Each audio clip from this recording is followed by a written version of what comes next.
I transcribed and will be analyzing this letter that was written on February 17th, 1942 during World War II.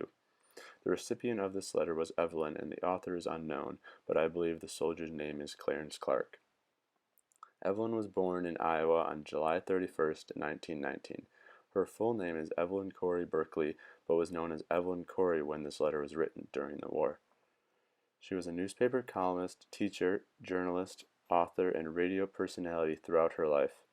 She went to Simpson College located in Indianola, Iowa, and taught third grade for a few years, and finished her education at the University of Chicago. She was also the director of youth activities at the First Methodist Church of Chicago, all according to the University of Iowa libraries. She wrote with a few soldiers during World War II.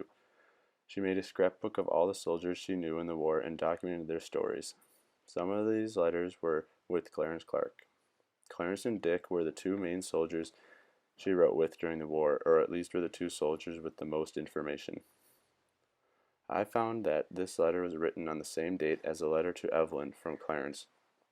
According to Iowa Women's Archives, Evelyn and Clarence used to date in his hometown of Carlisle, Iowa, and wrote to each other throughout the war.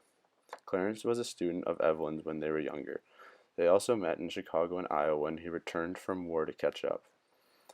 Clarence and Evelyn may have been in love, but she ended up marrying her Sydney high school classmate Robert Berkeley in 1946. They are happily married with 4 children. Evelyn is continuing to write for the Valley News in Shenandoah, Iowa, which was all found in Iowa Women's Archives. She also was on KMA and the Kitchen Clatter radio programs later in her life, and ended up being the head of KMA's book department according to the University of Iowa's libraries. Evelyn was very successful, received many awards and achievements, and was involved in many different groups throughout her life.